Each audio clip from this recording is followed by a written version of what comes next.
Hello and welcome to another episode of the Despawn Podcast. I am your host Paul with my good friend Pete. This is your one-stop shop for idiotic opinions on video games.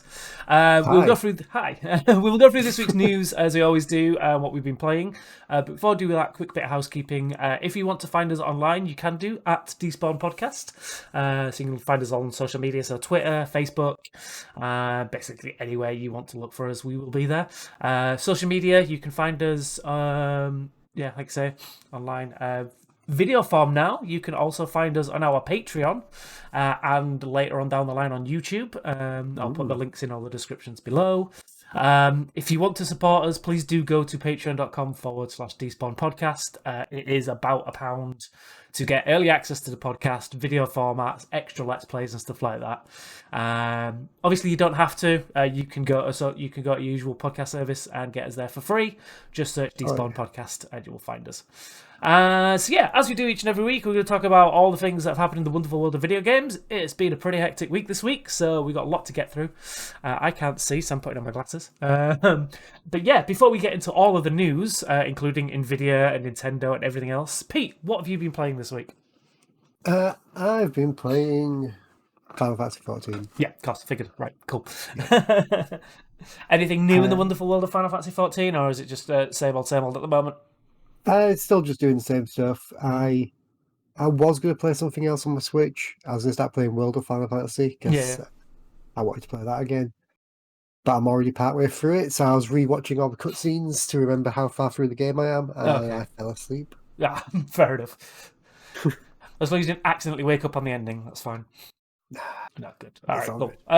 So has it literally just been Final Fantasy 14 for you this week then?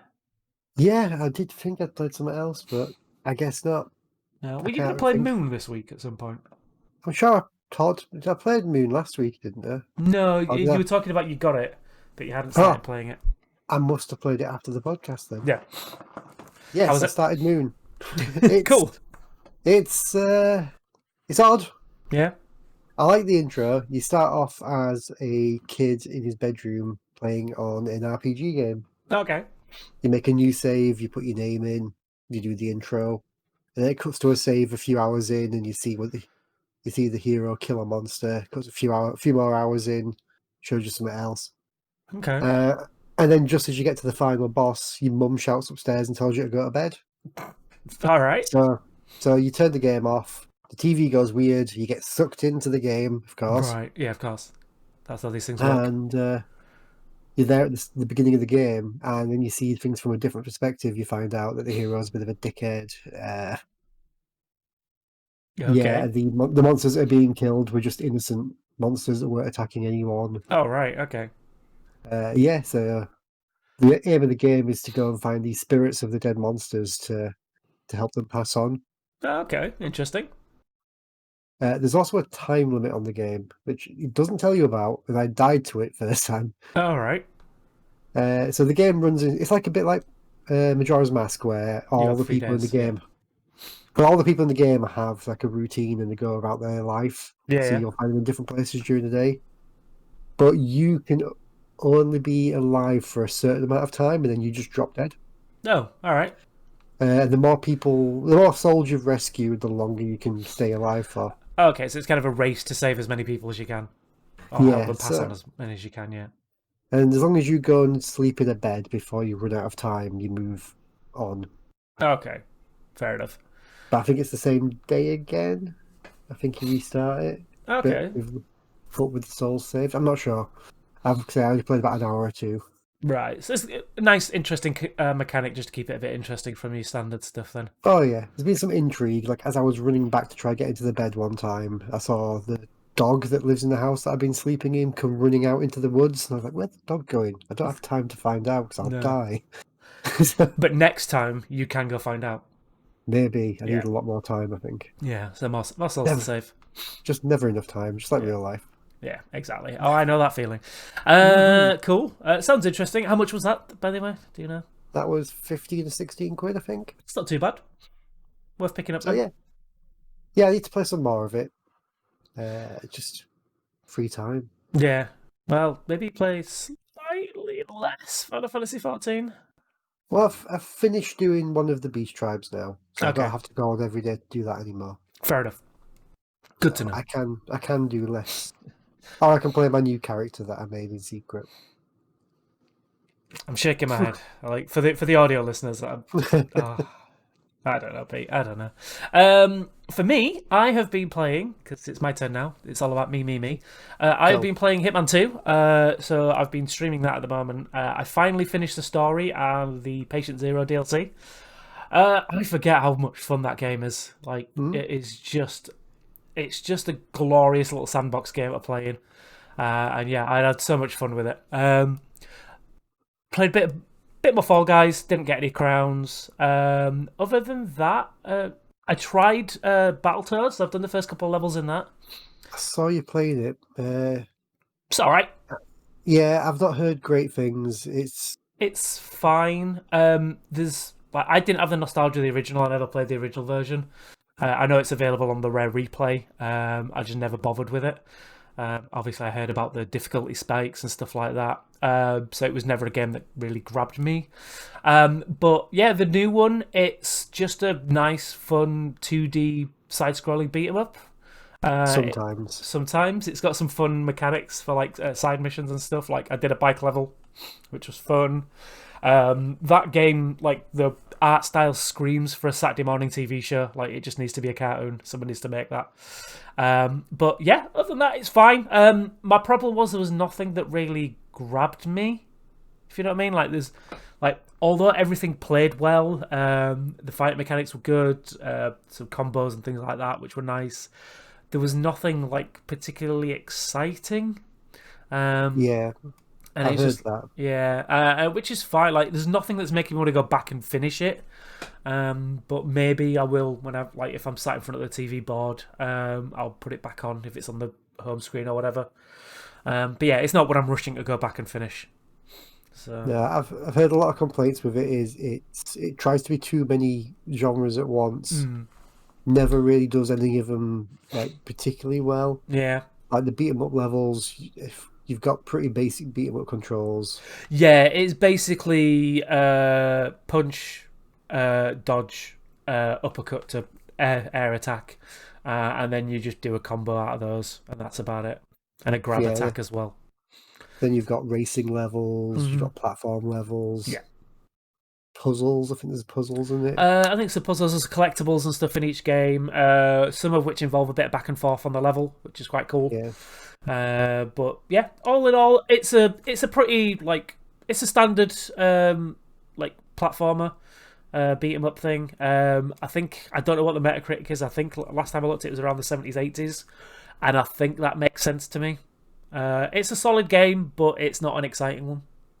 No, I'm not bothered for it, and I usually like beat 'em ups, but after hearing it tries to do a bit of everything and seems to sort of stray away from the beat 'em up roots. Yeah, it does. It does do that a little bit, to be honest. But yeah, I mean, like I say, it's fine if you're into that kind of stuff, or you like the your nostalgia chip of going back to a Battletoads game. Then it's probably for you. But all in all, I'd say it's nice that it's on Game Pass. It's an extra bow, feather in their bow, or whatever is the phrase. Bow in their feather. Bow in their feather. It's an extra bow in their feather.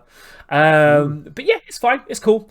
Yeah, that's pretty much it for me this week. That's all I've really been playing. A bit of Call of Duty as always. But yeah, nothing beyond the normal. I think next week I'm going to be trying to jump back into Halo Reach at some point. Just because it's the last game in the Master Chief Collection on PC I need to finish. So that'll be my next big game for next week. See how that holds up. I might try and play something new next week, maybe. I look forward to hearing more about Final Fantasy XIV next week then. Yeah. I mean, I might have some Final Fantasy XIV to talk about next week. We'll see. Maybe. There's a new patch again on Tuesday. Right. So it's only a small one. It's just a small one this time. It's not okay. big. Is it one that I need to wait for, or shall I just jump in this week? No, it's not going to affect you. It's like in-game stuff that's added. Okay, well, it's definitely not going to affect me then, is it? Right, should we get into some news then? Because it's a nice big old week of news. Let's do this. Right. So the first piece of news that I've got for you this week is Humble Bundle. They've announced their games for September. So I will quickly run through them, and then I want your thoughts and opinions on what they're offering. Okay. So again, this one, if you are a classic legacy subscriber, you get all 12 games. So it is Golf with Your Friends, Generation Zero, Forager, Lethal League Blaze, Fun with Ragdolls, Vampire the Masquerade, Coteries of New York, it's called. I don't know if that's just like an expanded edition.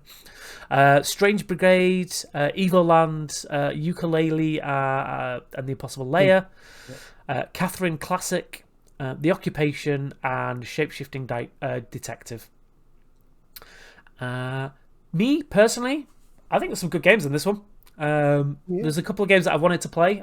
So particularly everything I've seen from Golf with Your Friends looks ace. It's a fun multiplayer, just have a laugh with your mates, play golf. It's basically mini golf.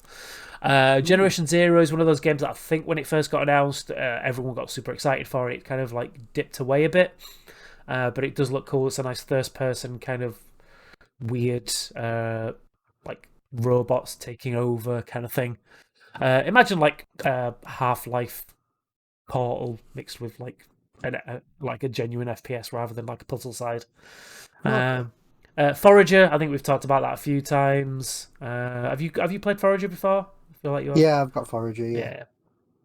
Vampire Masquerade, I think is there's recently had news that the sequel had been delayed because it got pretty ravaged in the initial third-party announcement, I think. Yeah. But yeah, and then some other ones in there that kind of jump out. Obviously, Catherine, Ukulele, Strange Brigade, Lethal League, things like that. I know we've been talking like off camera, like that you were thinking about pausing your Humble subscription. Is this making you think about stopping that, or are you still going to pause it? It's definitely better than last month. Last month, I didn't really want any of the games. No, I think I redeemed 3 of them, and then the rest I've just got the codes sitting around to do giveaways and stuff at some point. Yeah, I've given a friend Wargroove because I recommended it to him because he's a Fire Emblem fan. Right. Yeah. And other than that, I'm still sitting on the rest. Yeah. This month, it's irritating because I want Forager on Switch. Yeah. I have it on PS4. I want it on Switch. It's been in Game Pass now, and now it's in this bundle. So it's like the game doesn't want me to buy it on Switch. They heard. Giving it away now. Yeah, so now you can get it on, it's a PC as well. There's, like I said, there's a couple in there. I think I've got the first Lethal League. It's an interesting fighting game. Not really I've played much of. Yeah, I would get that. Yeah. I would get Strange Brigade because that's meant to be good co-op. Evoland, I'd pick that up. Ukulele is meant to be like a Donkey Kong Country style platformer. I've already got Catherine Classic, so I don't need that one. Yeah, but still, like I say, like there's a good 4 or 5 games in there that you'd. I would probably claim about half of them. Yeah, which is more than I have claimed for the last 2 months. Yeah, and if you think about that, like for the money that you're spending, like is it? I can't remember how much the subscription is. It like £20 or something? £10 a month for the people who manage to stay on Classic. Right. Yeah. So it's £10 a month for, like you say, 4 or 5 games. There, some of them like full price games still. It's not a bad deal. If you are interested, just go to humblebundle.com and check out the bundle there. Next up, we have some news for the next generation. So CD Projekt Red have announced that The Witcher Complete Edition is coming to next-gen consoles. So this is going to be adding ray tracing and a bunch of other technical bells and whistles to the Complete Edition. So the version with all of the DLC. The good thing they've announced is anybody who currently owns this version on current-gen consoles will get the free upgrade. I have it on PS4 and then never played it.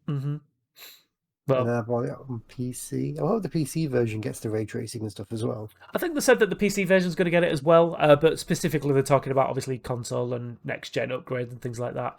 With PC, you just expect it to be a standard patch. I think. I don't know these days. I mean, yeah, I don't know these days. Who knows? But it's CD Projekt Red. They are pretty damn good at customer service. I think they kind of like bolstered Witcher with a lot of free DLC to start with, before adding some pretty substantial paid DLC. So the free stuff was like different skins, in-game item packs and stuff like. Yeah, little supplementary things, and then they charged extra for big story beats, which is fine because they were huge. Yeah, from what I remember, I've not played them all yet. Like, cause I'm right at the end of finishing Witcher, and I need to go back and do that one day. But like from what I've heard, it's like the DLC, especially Blood and Wine, was almost as big as like some of the content in the game itself. Fantastic additions, usually from CD Projekt Red, and the fact that they've just come out and said, yeah, it's a free upgrade for anyone who owns the game already, it's fantastic. And then, if you are one of the people that's missed it, you can get it, obviously, next gen, with all the bells and whistles. And honestly, I think, personally, it's one of the games of the generation. I don't know if I'd put it in my top 10 list, but it's definitely in contention for some people, I think. So it's definitely one. If you've not picked it up, pick it up, or wait until the next gen version comes out. You've got me thinking now. What were the best games of this console generation? God of War. I think that's a podcast special. We should do something. That is. I mean, end of the year, when we're getting to the new generation, we should definitely do a special for the end of this generation. Favorite standout games from PlayStation and Xbox, because they can't really say Nintendo because their generation sort of splits half across. Yeah, it's like kind of like floating in the middle. Like we'll talk about the main console ones, but I mean, unless anything Nintendo comes up. I'm down for doing that. That sounds like a good idea. Maybe that will be a special on the Patreon. We'll just do it live. It's fine. Right, next, moving on. Tokyo Game Show 2020. They've announced their streaming schedule, and it looks like it's 3.5 days of shenanigans from a load of people.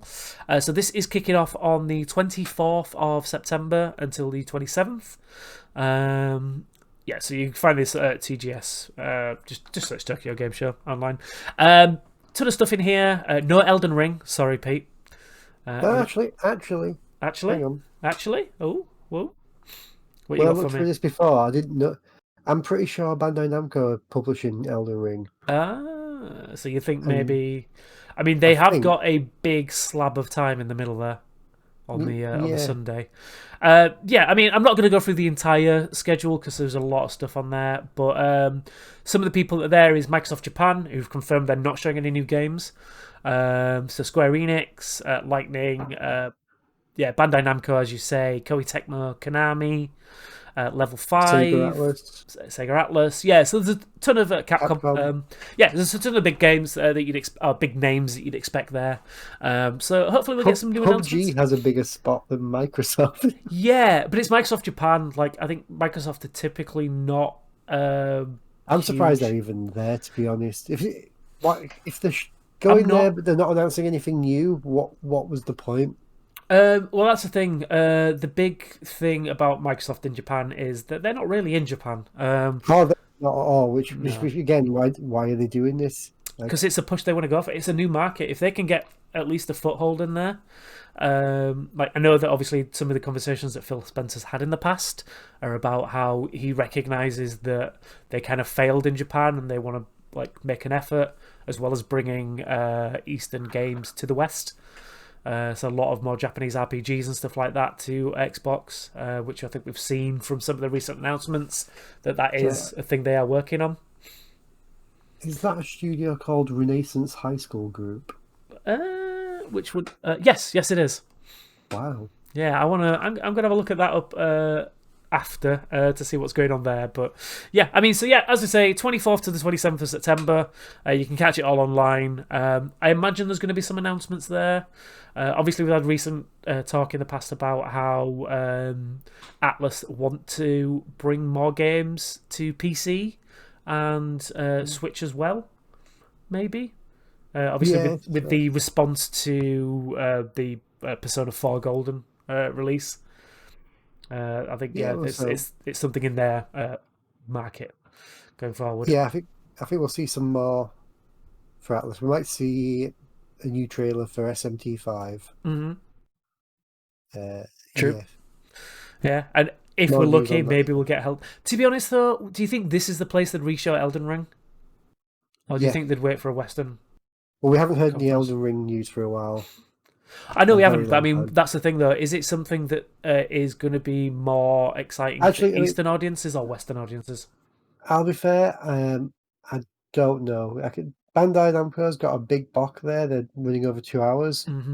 But they also probably have a lot of arena anime fighting games to announce. Yeah, probably. Because that is pretty much, other than like the Dark Souls games every now and then. Yeah. Arena anime fighting games is pretty much all they make. Yeah, true. There might be a Code Vein 2 that was hinted at. Maybe a game that I've never touched and I really should. Yeah, it starts off all right and gets worse. Okay, maybe I should give it a miss then. Maybe I'll just wait for 2. Read up a wiki page. Konami's there for an hour. Wow. Yeah. So there's, like I said, there's some fairly big studios here. So I guess we'll just have to wait and see what they've got to show. 2 hours level 5. They do Ni no Kuni and a bunch of other stuff. Yep. So yeah. Exciting times. Well, I guess we'll have to just wait and see what gets announced. Moving on from there, let's get into some more of the kind of the first party news. So first off, we got just one story from Sony, which is that Sony is expecting to bring more of its first party PlayStation games on PC. This will be good. Yeah, so there was the rumor a while ago about Bloodborne, so so I guess this will be leaning into that. So yeah, this is taken from Eurogamer. So Sony has said that it'll continue to release first-party PlayStation games on PC. In its 2020 corporate report, Sony talked about the future of PlayStation and, of course, the upcoming release of PS5. But buried within the generic non-committal notes is a single nugget: the confirmation that Sony will release more of its games on PC. So as quoted from the report, we will explore expanding our first-party titles to the PC platform in order to promote further growth in our profitability. So so it's pretty much one line in their corporate report. I don't know how long the report was, but I mean, it makes sense. It worked really well for Microsoft, and I'm assuming it's worked really well for Horizon and Death Stranding, even though Death Stranding's second party. I'll translate that to something that's easier to understand. Go on. We'll release the original game on PC when the sequel is coming out. Yeah, pretty much. So Horizon, we heard about the sequel. Now it's out. The original's out on PC. Death Stranding was a second party, so I don't think it really counts. Yeah, but I think maybe if they announce a new God of War, then a PC God of War might happen. If they announce a new Bloodborne, a PC Bloodborne might happen. Yeah, but I think it will be get the PC players playing one of their games that is well known and well respected, and then be like, well, if you want to find out what happens next, you're gonna have to buy our console. Exactly, and I think that's the idea behind this. Like the whole to promote further growth in our profitability. Like I think that's the thing. Is like if we can go like here's episode 1, but if you want to play episode 2, you either have to wait 12 years or buy a PS5. And I think it makes sense. I mean, it's a good marketing strategy. I think one of the things with this generation is it seems that the way that PlayStation are going with the standards route of your next generation is a next generation. So if you want to play the new games, you have to buy the new console. And I think this is just going to be one of those kind of ways of going, well, you're not going to buy it on PS4, but you might buy it on PC. So if you're going to buy it on PC, get the sequel from the PS5. Then it kind of pushes that market to the console space. And it makes sense. It makes total sense to me. I think it's a smart move from their part. Yeah, it's kind of just accepting that no one's going to buy a PS4 now. Like PS5 on the horizon. So if you can get these people playing your games somewhere else, and push them towards your new console, I think obviously one of the things was, I think PS Now was kind of hinted at that might have been the way to go, but they kind of seem to have pulled back on that. I know they started adding some first-party titles which you could then stream through your PC, but actually having a dedicated release on a PC, like I say, with Horizon Zero Dawn. It makes more sense, I think, to kind of push that market towards it, because it's probably a lot easier to get someone to like cough up £40-50 for a PC release than it is to cough up like a subscription to PlayStation. Or you could just get tricked into getting PlayStation now, like I did. Yeah, you could do that, couldn't you, Pete? Just put it in the store right next to a PlayStation Plus subscription. Yeah, that works. Watch someone buy the wrong one. Yeah, I'm sure. To be honest, I'm sure you're not the only person that's done that, and I'm sure you won't be the last. But yeah, moving on, we've got Xbox news for you.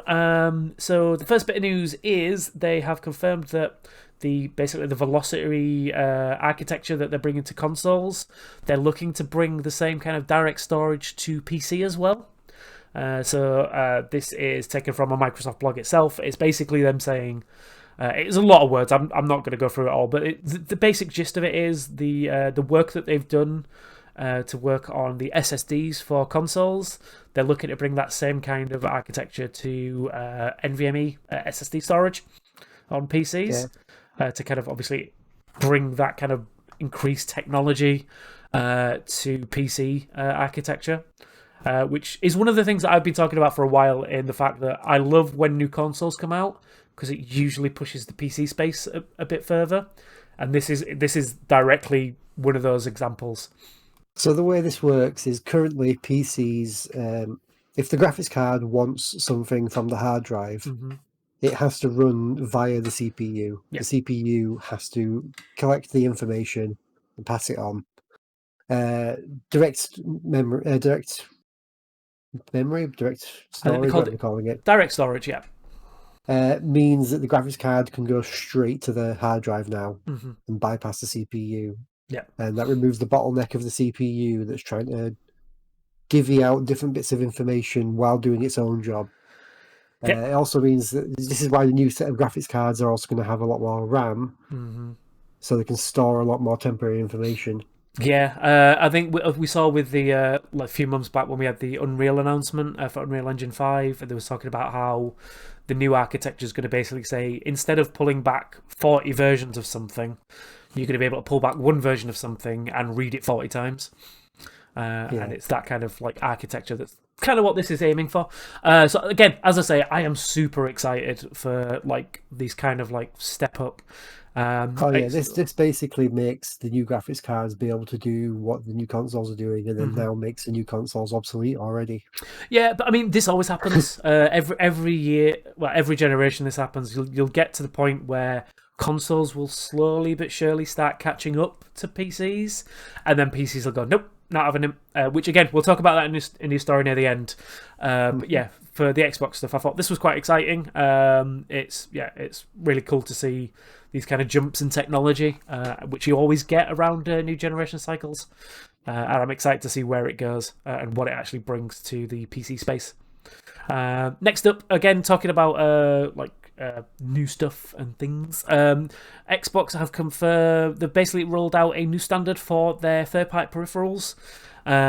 It's mainly a marketing thing, but it's interesting to talk about in the fact that they're now anything that is supported across the generations of Xbox is going to have a new it's going to be easy to see because it'll have a Design for Xbox logo on the boxes for any third party. So if it works on Xbox 360, Xbox One, and Series X, and obviously Series S and One S's when they get when the Series S gets announced. So all of those will be supported. So if you see this label, you know it will work on everything. Right. Which I think is cool. It makes it simple for people who are like... I think one of the things that we always talk about, comes up now and again, is the weird marketing in the weird naming conventions for Xbox, in the fact that it's like the Series X, the One X, the 360. It's like, which version am I getting? Which version's supported? And stuff like, it's nice to know that just go, right, if it's got this sticker on it, you can use it on any of the consoles. Yeah. So it kind of standardizes that thing for third parties, which is pretty cool. And then a funny one we saw, even though Halo has been delayed till 2021, that's not stopped them doing marketing with Monster Energy for the game. So recently they've announced that you can get in-game items and skins and XP boosts if you buy specific Monster Energy cans. Yeah, I think they just marketing stuff in it. But yeah, if you're a 12-year-old and you drink a lot of Monster Energy, and you shouldn't. Pete, who is in his 30s and drinks Monster Energy, can tell you it's a bad idea. I stopped. I drank it for 2 weeks and realised it was a terrible idea. He was killing you from the inside. I've just gone back to coffee like a normal person. Yeah, like a proper adult. But yeah, so if you are interested in Halo Infinite and you want some of those sweet skins and XP boosts, go get some Monster Energy and save your codes. But yeah, moving on then from there, because that's pretty much not worth talking about, really. Twitch have got a couple of new announcements this week. Yeah. So they have recently rolled out watch parties. So this is basically if you are an Amazon Prime subscriber and you've got Prime Video, you can link that to your Twitch channel and do watch parties with your viewers. So basically, if you and them, so basically everyone who's watching has to have a Prime subscription. Right. So say I had Amazon Prime, which I do. You can't watch along. Because it's basically an extension to a player within Twitch. So you play the video using your account, and my webcam would be in the corner along with my chat, if that makes sense. So it kind of syncs it all up. It's a bit much like the Netflix watch parties that they used to do back in the day, before they got rid of them, where you watched it through your subscription, but it's basically on the channel of the streamer. There's a couple of caveats to this. You cannot raid or host anyone who's doing a watch party. So it kind of limits the kind of discoverability stuff. As we say, anyone who watches it has to have a Prime subscription and has to have that show or film available in their region. So say if there's something that's US only and I'm in the UK, I can't watch along. But they did say that as part of this, I've not tried it out myself because it's not something I'm personally going to probably do that much. But they did say that anything that is going to be available in multiple regions will be marked as broadly available. So it's easy to see what's worth watching and what isn't. But yeah, it's an interesting thing. Currently, it's only available on the desktop web client. So you can only watch it on there at the moment. So no mobile version yet, but it is something they are working on the next few months. Can't work out who this is for. I mean, watch parties are quite popular. I've done a couple with friends through like things like Discord and things like that. They are quite cool. It's basically that kind of like mystery science theatre where you watch along and just take the piss and talk about stuff in the film. I think if I'm watching something for the first time, I generally don't want someone talking over it. Yeah, again, I mean, this isn't for first-time watchers, I think. This is for, like, doing, like, classic shows and things like that. It might be useful if, say, like, directors do this through Twitch, so you could do, like, director commentary. Yeah, that would be a good use for things like that. Like you say, like... That's the only thing I could think of in my head was making somebody watch a classic film they've never seen before, so you can see their reaction to it. But... Yeah, so there'll be various reasons for it. Like, watch-alongs are cool. Like, I did one recently for Scott Pilgrim. So obviously a film I've seen multiple times, I love, but I watched it with a few people that hadn't seen it, and just getting their reactions to stuff and having conversations as the show's going on and things like that, which is usually something I would hate watching a TV show. I hate having to explain stuff, but you know, when you're with a bunch of mates, sometimes it's a good laugh. So it's a nice addition. The next news story kind of leads into it a little bit, which I'll get into why, but they have announced this week also that Twitch Sings is closing as of January the 1st. So Twitch Sings is basically Twitch's like standalone app where you can do karaoke on stream. This wasn't that old, was it? I don't know. Been going very long. I'm not too sure. I imagine, like, again, we'll get into it in a second, but I'll give you the email that I got from them. So they've announced that we've made the difficult decision to close Twitch Sings on January 1st, 2021, so we can invest in broader tools and services to grow the entire music community on Twitch.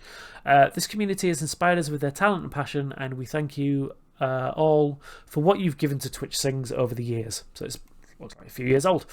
Today we are releasing our entire backlog of over 400 new songs and hope to continue to enjoy Twitch Sings for the next few months. So Twitch Sings is something that I wanted to try out because it looks like fun. You can do like collaboration songs. There's a ton of various genres and stuff in there. It's a shame to see it going. But as I say, like with the last story, I think this probably leads back into how they're implementing the Twitch Prime Video into Twitch. Oh, not Twitch Prime, but Prime Video into Twitch. I imagine they're going to start introducing like Prime Music into Twitch as well. So they'll actually integrate the like Prime subscriptions and give you the option to do like karaoke songs that are on there as part of your standard like a watch party, but a sing along party, as it were. So I just had a quick look. It started in April of 2019. Wow, all right. So when it's over the years, it means like a year. It won't even be 2 years old when they can it. No. I mean, like I said, it was fine. It looks dated as hell. I'm not going to lie. The actual UI, it's basically a separate app you install on your PC that just links to your webcam, and then you've got to sync it up and stuff. So it's a bit archaic for what it is, but I'm interested to see what they bring going forwards, because the Twitch streams that I've seen are a lot of fun. But yeah, using it itself is a bit backwards. But I'm interested to see them grow on that. What's that? You gonna do it? Am I going to do it? Yeah, I've said that I would. I promised as part of my hitting affiliate on Twitch that I would do a Twitch Sings. So now I've got... I don't know, there's tons of stuff. I won't just do one song. There'll definitely be some Backstreet Boys in there, I think. Love a good Backstreet Boys. I think there's also some Beastie Boys in there as well and stuff. Just all the bees. Yeah. All the boys. You should let people vote for the songs. You can do that. There's like options in there. You can get them to look through the lists. I've made a bunch of favourites and stuff, but yeah, I'll have a laugh. It's a good laugh, like you say. Get a few people involved, do collabs and stuff on stream. It's fun. That's why I'm kind of hoping that they, like they said in the thing, that they're hoping to invest in broader tools. I hope they do introduce something with the Prime Music, and give you a more varied option. But yeah, right. Anyway. Moving on from there, we've got the big news stories of the week now. So, Nintendo side, they had just a shadow drop of a new Direct. I like that they did this. They didn't build any hype up. They didn't go, Direct coming next week, Direct coming this Tuesday, anything like that. They just went, Direct out now. I heard from you. Yeah, that's it. Like Weirdly, I was on Twitch and I saw the regular spoiler for everyone who posts stuff on Twitch, Nibble, who basically he's always posting like spoilers and Twitter. Twitter. Did I say Twitch? Yeah. Sorry, I meant Twitter. It's the tease, man. I can't help it. Yeah. So on Twitter, Nibble on there. He's always posting scoops, and he just posted a line saying, "Wow, a lot of industry professionals are talking about Mario today, aren't they?" And then about 2 hours later, someone dropped the Direct, and the reason for it being about Mario is because it was the celebration of Mario's 35th anniversary. So this is Super Mario's 35th Super Mario, sorry, yeah. So this is all Super Mario based stuff. Some pretty big stuff in this as well. I'll go through the list of what we've got, and then you can tell me what you're excited about. So we had Super Mario 3D All-Stars releasing on September 18th until March 2021, which is weird, but again, we'll talk about that at the end. Basically, this is going to be a combination of Mario 64, Mario Sunshine, and Mario Galaxy, all in one package. I pre-ordered it. Goddamn better believe I want to play Sunshine again. They also then announced that they're releasing the original Super Mario All-Stars on SNES Online. Yep, that's out now. Yep, so that launched as the Direct did as well. They also announced obviously a Switch version of Super Mario 3D World, including an expansion of Bowser's Fury, it's called. That is launching February 12th. Then there was Super Mario Bros. 35, which is basically a 35-player head-to-head in the style of like Tetris 99. So that is launching October 1st until March again. So there's something going on in March, but yeah. It's 6 months. Basically, just this stuff is available for 6-ish months. Yeah, about around 6 months, depending on how long it takes to develop. Next up, they announced the Mario Kart AR, which is basically a physical Mario Kart with a camera on it that you can control with your Switch. It looks like it uses a kind of Labo-style build a track thing in the real world, which you then control with your Switch. This got announced after, but each cart separately costs £100. Yeah, you basically buy a full pack. You either get the Mario pack or the Luigi pack. Mm-hmm. Apparently, if you want to, and it plays up to 4 players, so you're going to spend at least at the most £400 plus 4 Switches to play this. If you want a full 4-player thing, apparently you can play it without the camera. I believe. I don't know. Right. Well, at least the software's free that you can install, so maybe worth installing it and trying it out. But that is available again from October 1st. I think that's just going to be available as standard. Next hardware, they announced a special edition Game & Watch Mario Brothers edition. So I think this had Mario Brothers 2 in it. No, it was right. It was Super. It was the original game. Oh, is it the original? They did announce there was 35 Easter eggs in the Game & Watch as well, so it also works as like a clock that you can have on the side. And then finally they announced like multiple in-game events across some of their existing games, including new skins in Mario Kart Tour, some new items in Animal Crossing, new skins and I think levels in Splatoon. It was a Splatfest. Yeah, it was a Splatfest. There was going to be merchandise for the Splatfest. Mm-hmm. The actual t-shirts you can buy in real life as well as in-game ones. Yeah, so there's physical in-game merch that you can get. There's also, I think there's going to be a Melee Smash Brothers Ultimate competition. Just Mario-related characters and items, I think it was. Mario items and characters and worlds and stuff like that. So that should be interesting. But yeah, all in all, personally, I think this was a really good Direct. Yeah. So I think the whole ends March 31st thing is just the 35th anniversary celebration is 6 months long. Yeah.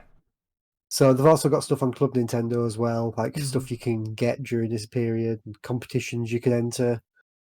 But it's just like it's 6 months of celebrating Super Mario Brothers.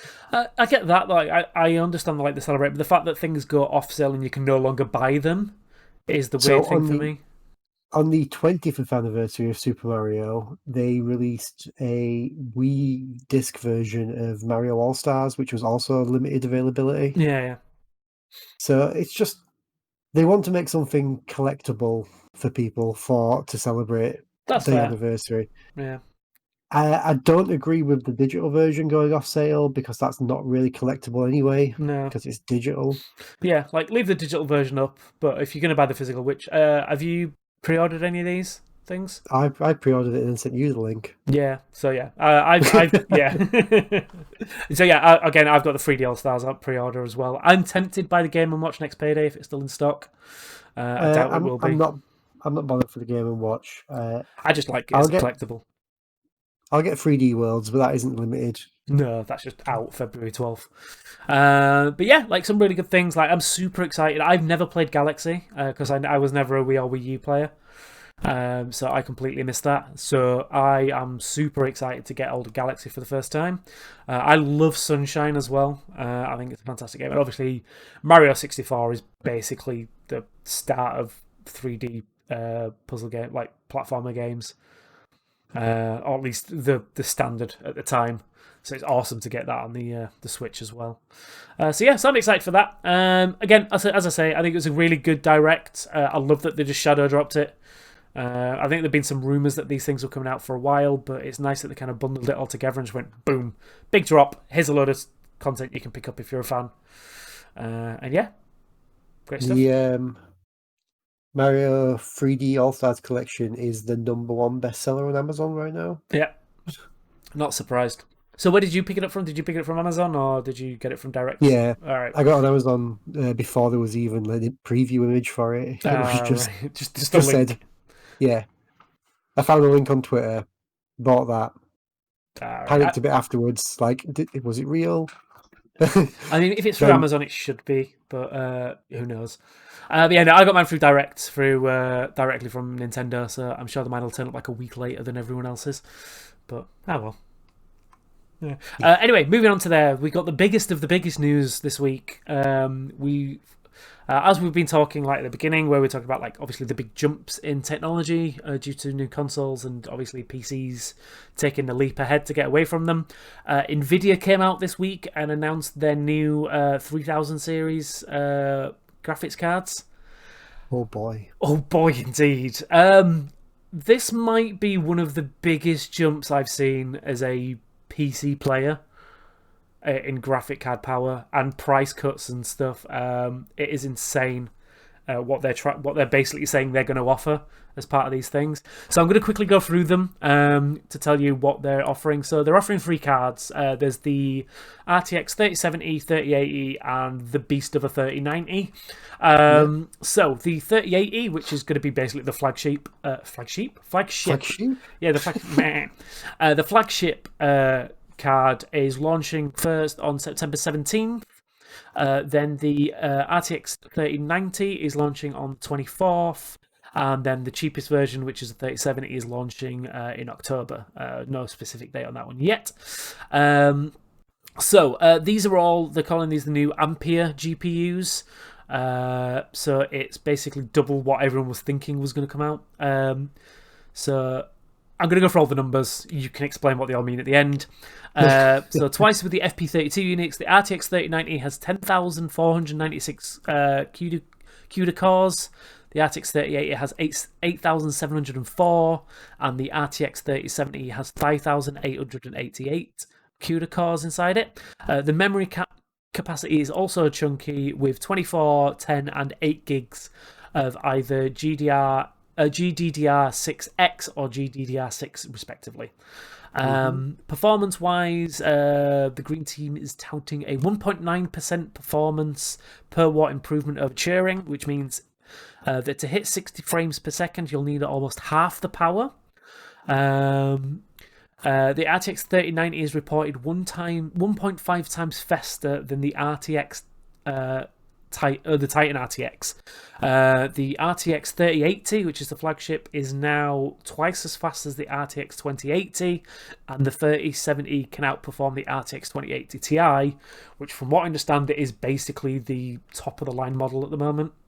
Yeah. Well, below the Titan. Yeah. So, Titan is like basically if you are building a game. Like movies and stuff like that. Yeah, the 3090 is the Titan this time. I think they've dropped the Titan branding and just gone with 3090 because there's never been a 90 before, as far as I remember. No, it's always just been Titan. I don't think I remember 3090. I don't think there was never a 2090. 2080 is obviously the biggest. But looking at the presentation that we watched along, you can catch the presentation on our YouTube, which again I'll put the link in. It's also on our Patreon. So I did a watch along to the announcement. Basically, they are doing with the 3080. I'm pretty sure it outperforms the 2080, and it is about half the price of it as well, which is insane. So yeah, we're looking at about 700 for the 3080 when it comes out. Yeah, so prices, I'll give you the prices, what they've confirmed. 3090, which is obviously the top line, is $1,499. The other cards, 3080 at $699 and the 3070 at $499. Going to the 3090, that sounds like a lot of money. $1,500 for a card is a lot of money, but when you compare it to what it's replacing, so the Titan RTX, that's £2,500 or $2,500 for a card at the moment, as from what I remember. So you're getting £1,000 saving, and it outstrips it in performance by a long shot. So yeah, the pricing wise is insane for what you're getting. Currently a 2080 Ti is $1,000 or more. Yeah, and the fact that the 3070, so the base version of the 33 series, outstrips it is insane. So yeah, you could get something better than the top of the range Nvidia card right now for standard gaming for $500 is absolutely insane to me. I'm super impressed with what they're offering for this. I mean, obviously I think your head's more in the numbers game. Like, numbers wise, what are you thinking on this one? I'm going to get a 3080, but not yet. I'm not going to fight against the crowds to try and get one at launch. No. I've never used my 2070 to its full potential, so the first thing I'm going to do is buy a new monitor. Yeah. So I'm going to get a 1440p monitor so I can actually push my graphics card further. Then I believe the recommended specs for the 3080 does say 32 gigabytes of RAM. Nailed it. So I'm going to upgrade my RAM next. Yeah. And then sometime like spring, maybe, I'll buy a 3080. Yeah, no, that makes sense. I think for me, obviously, as we talk on here a few times, because I do a lot of streaming, I am toying with the idea of once I've paid this one off, this PC off, to get a second PC that is solely for gaming, and then run my current PC as my streaming PC. So yeah, but I think if I do get anything, it will definitely be the 3080. But still, I mean, the 3070 is not a bad look at the moment. I think £500 for a top of the line. Well, what is currently a top of the line graphics card? Yeah, it's crazy. It is insane what Nvidia have done with this. Also, just something that was kind of missed, I think, as part of the announcement. It wasn't in the announcement itself, but it was on their website after. They're also introducing a new decoder standard, which is the AV1 decoder. Which basically using the 3000 series GPUs. They're also collaborating with a lot of third parties to basically make it easier to stream basically HD, like 4K stuff. 8K as well. Yeah, 8. So they're talking about going up to 8K. So I'll just quickly read through what was on the website. So including the AV1 decode support with the new GeForce RTX 330 series GPUs. We're collaborating with the ecosystem to make GPU accelerated AV1 video a reality. So Microsoft is adding hardware acceleration capabilities to the AV1 video extension. So Windows 10 users can enjoy better performance and higher resolutions. Google has updated Chrome on Windows 10 to support AV1 hardware decoding, and is making more AV1 content available on YouTube, making it easier than ever to watch 8K videos with dedicated AV1 hardware support. The one that excites me the most and is probably going to be a big game changer in the streaming world is the work that they're doing with Twitch. So they've announced that they're working with Twitch on the next generation of game streaming. AV1 will enable Twitch viewers to watch up to 1440p, 120 frames per second at 8 megabytes, which is a pretty feasible bitrate, which can reach most home broadband and 5G users. That is just thinking about that is insane. Being able to stream and so encode and decode 4K 120 is just 1440p is 2K. Yeah, 2K, but still like 2K. Like currently, I mean, 1080p I think is the max on Twitch right now, isn't it? Yeah, 1080p is the best you can get, and not everyone watches in 1080p. Not a lot of people stream in 1080p. But yeah, and then the last thing they've announced is that they're also working with Videoland, so the VLC, which is the top open source video player, their words, to decode AV1 content using GeForce RTX 30 series GPUs, making it faster and requires less power. So yeah, insane. This AV1 decode sounds like a really good thing. Obviously, we've been using NVENC and H26, I think it's 264 for basically about 20 years now. So it's pretty much been the standards, and it's done the job.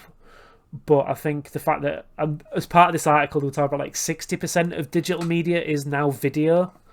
And yeah, NVENC was basically designed for like your standard SD stuff.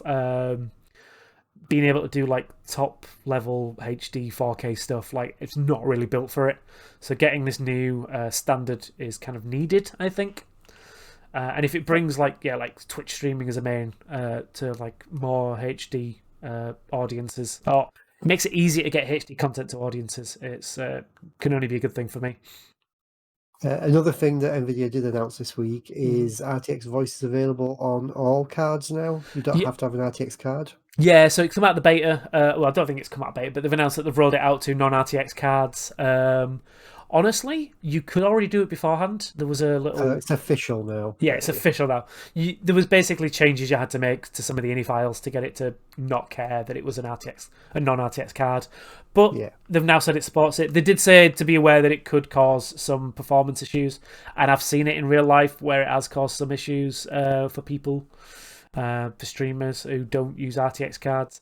In fact, I've had issues with it, and I've got an RTX 2070 Super, and I have issues with it. Sometimes, depending on the game that I'm running, if it uses up a lot of my GPU power, it will start to get a bit distorted. But it's still great. They also announced a whole broadcasting suite that they're introducing. So again, rolling in stuff, all of that stuff. Yeah. So rolling in RTX voice into that. There's the kind of thing that you can see if you're watching the audio show where Pete is sitting in front of a lovely fire. They're introducing their kind of version of that. So basically, chroma keys without a chroma screen behind you. So no need of green screens and things like that. Green screens? I have no green screen. Exactly, but yeah, so like you're using a real fire. I wonder why you look so warm. But yeah, so they've introduced they're introducing a ton of new stuff for that. I imagine there's going to be like GPU hits on that as well, so be wary if you are using it when it gets released. But yeah, all exciting stuff. I think this was one of the best Nvidia announcements I've seen for a while. Yeah, because when the 20 series cards were announced, it was a difficult sell because they were like, oh, they've got ray tracing. It's like, cool, show us a game with ray tracing. There isn't any. Yeah. I mean, even now, it's like most of the things that use ray tracing are in beta mode. Like Minecraft is one of the big ones, weirdly. But the Minecraft ray tracing is a beta option officially, or if you're using the Java version, you basically have to do it through mods.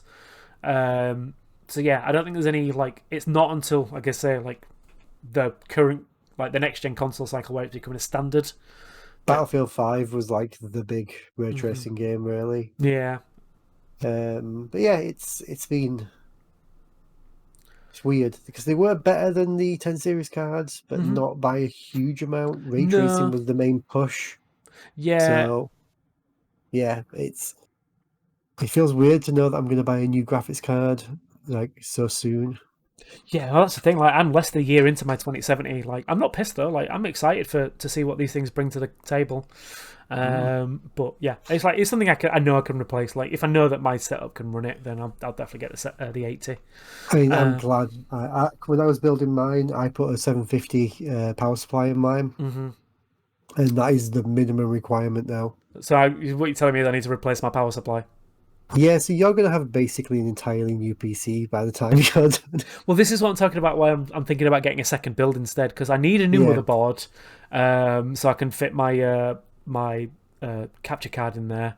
I'll also need a new power supply at some point. I'll probably upgrade to the 10 series Intel chips.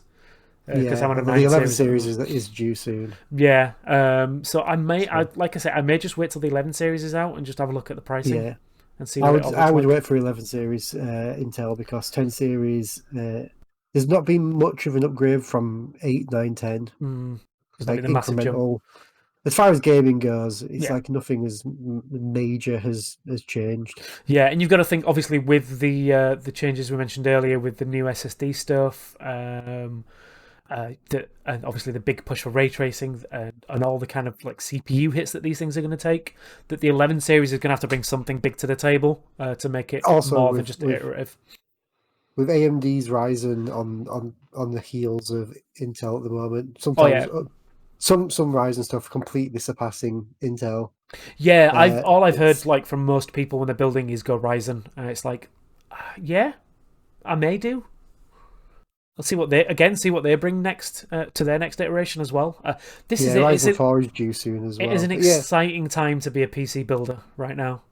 It's also might expensive. Be better off with your next build might be better off with a Ryzen chip because you're doing more than just gaming. If you're editing and stuff as well, Ryzen is better for that. It's faster. Yeah, I do a lot of edit, obviously video editing, Photoshop, all sorts of stuff on there. So audio editing. So yeah. So Pete, learn to audio edit, so I don't have to do it anymore. No, you've already got the skill. Damn it. All right, fine. I'll do it then. But yeah, do it faster with Ryzen. I will, won't I? Yeah. Yeah. Yeah. No, I mean that's it though. I think that does it for this week's news though. But yeah, all exciting stuff. Oh man, I cannot wait for like the next year of news. Like just to see what this new console cycle, the new GPUs bring, what the new chips bring as well. Dude, it's exciting times. Yep, new consoles, new graphics cards, rumored new Switch. Mm-hmm. Yeah, a lot to look forward to. Yeah, this is an exciting time to be in video games and an exciting time to listen to podcasts, which you should do each and every week at the Despawn Podcast. Which is obviously, as we said at the beginning, if you want to find us as the link below at Despawn Podcast, Facebook and Twitter. You can find us on all podcast services around the world, and you can also find us on Patreon at patreon.com/Despawn Podcast. It costs you £1, or there is a £5 tier if you just want to support us for a little bit more. You don't have to. You don't even have to support us at the £1 tier. Just enjoy our content wherever you are. Thank you everyone for listening. We will be back next week with all the news and games we've been playing. If you want to keep up with us online, as I say, do it at the social medias, or find me on Twitch at twitch.tv/Despawn Games. But until next week, stay safe, wash your hands, wear a mask, play more video games. Yeah. Yeah. Play more Final Fantasy. No.